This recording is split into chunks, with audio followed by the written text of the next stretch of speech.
Max अस्पताल पटपड़गंज ने neuro और स्पाइन तकनीकों में उन्नतियों पर जन जागरूकता सत्र का आयोजन किया। न्यूरो सर्जरी के गतिशील क्षेत्र में लगातार नवाचार उपचार पद्धतियों में क्रांति ला रहे हैं और रोगियों के परिणामों को बेहतर बना रहे हैं। जटिल न्यूरोलॉजिकल और स्पाइन डिसऑर्डर के समाधान के लिए अत्याधुनिक मिनिमली इन्वेसिव तकनीकों की नवीनतम प्रगति को उजागर करते हुए मैक्स सुपर स्पेशलिटी अस्पताल पटपड़गंज के डॉक्टरों ने आज एक जन जागरूकता सत्र का आयोजन किया।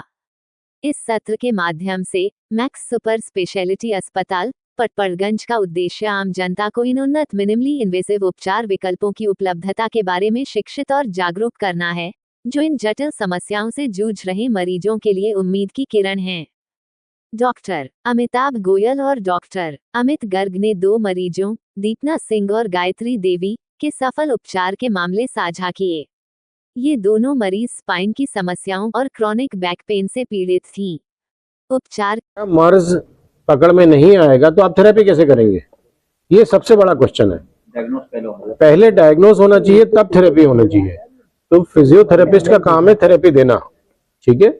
बहुत सारे फिजियोथेरेपिस्ट हमारे संपर्क में हैं, रहते हैं और हमसे बात करते रहते हैं, पेशेंट की कंडीशन और प्रोग्रेस डिस्कस करते रहते हैं, लेकिन उनका प्राइमरी काम डायग्नोज करना नहीं है।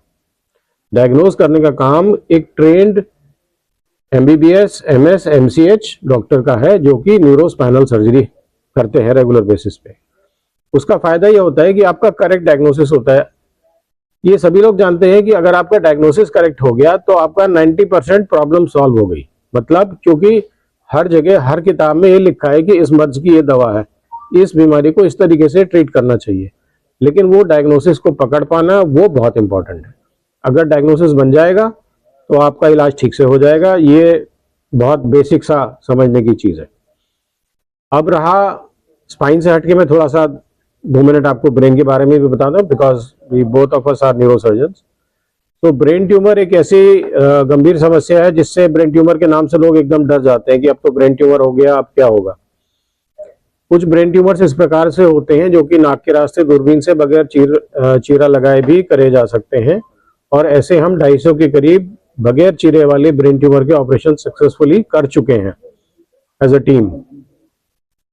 टीम वर्क मोस्ट इंपॉर्टेंट होता है किसी भी एडवांस्ड टेक्निक को या किसी भी गंभीर समस्या को सुलझाने में।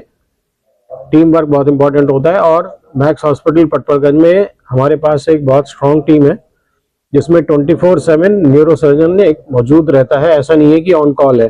रात में 1 बजे भी अगर किसी एडमिटेड पेशेंट को परेशानी होगी या कोई इमरजेंसी में पहुंचेगा तो the first person to see the patient will be a neurosurgeon. Emergency team तो रहती है, लेकिन न्यूरोसर्जन एक फिजिकली मौजूद रहता है।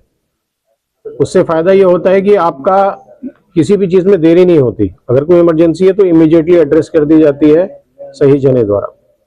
ब्रेन ट्यूमर पे वापस आते हुए 2 प्रकार के होते हैं। एक तो ब्रेन ट्यूमर होता है जो कैंसर पे बेस्ड होता है, और एक ब्रेन ट्यूमर होता है जो बगैर कैंसर वाले होते हैं।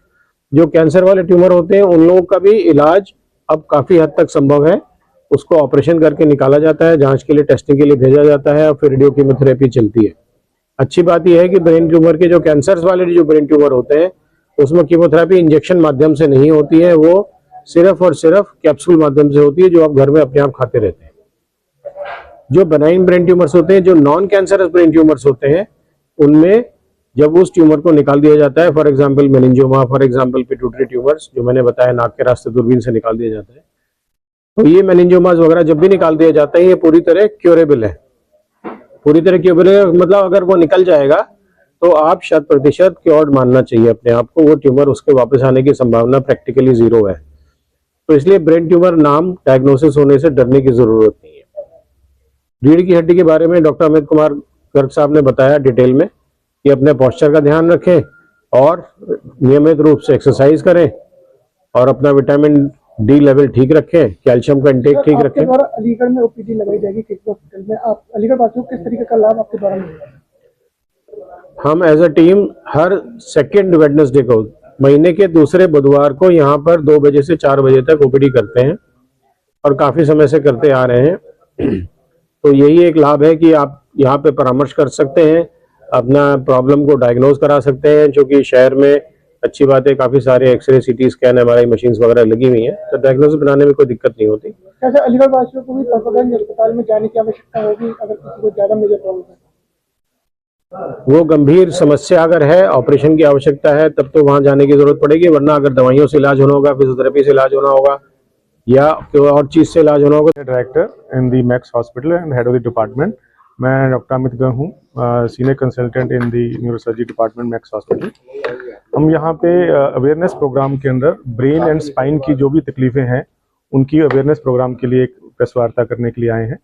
आज के समय में जो स्पाइन की प्रॉब्लम्स हैं, चाहे वो बैक एक है, चाहे वो सर्वाइकल स्पाइन है, चाहे लंबर स्पाइन है, वो बढ़ती जा रही हैं। उसमें सबसे बड़ा जो कारण है वो हमारा लाइफस्टाइल है। जिस तरह से हम लाइफस्टाइल चेंजेस हम नहीं कर पा रहे हैं जो हमें करनी चाहिए। बहुत सिटिंग आवर्स बहुत ज़्यादा बढ़ गए हैं हमारे, और जो हमारा जो डेली मिनिमम रूटीन एक्सरसाइज होना चाहिए वो बिल्कुल ख़त्म हो गया है। साथ ही ओबेसिटी बढ़ती जा रही है। तो इन कारणों से ये बैक की प्रॉब्लम्स, बैक पेन हो गया, बढ़ता ही जा रहा है। तो हम यही कहना चाहेंगे कि अगर इस तरह से कोई भी प्रॉब्लम होती है तो आपको एक सही जगह पे एजुकेटेड डॉक्टर जैसे न्यूरोसर्जन्स होते हैं, they are specialised in the spine problems, उनके पास जाना चाहिए और अपनी प्रॉब्लम को डायग्नोस करके राइट टाइम पे उसका ट्रीटमेंट करवाना चाहिए। इस तरह से डॉक्टर देखा जा रहा है कि फिजियोथेरेपी की बहुत ज्यादा प्रचार प्रसार चल रहा है, गवर्नमेंट भी इसके ऊपर बहुत ज्यादा फोकस कर रही है, तो इस तरह से अवेयरनेस की क्या जरूरत है? नहीं, फिजियोथेरेपी का मतलब ये नहीं है कि फिजियोथेरेपी की जरूरत नहीं है, बट फिजियोथेरेपी जब एक डॉक्टर एडवाइस करते हैं कि किस तरह की फिजियोथेरेपी करवानी है, किस केस में फिजियोथेरेपी करवानी है,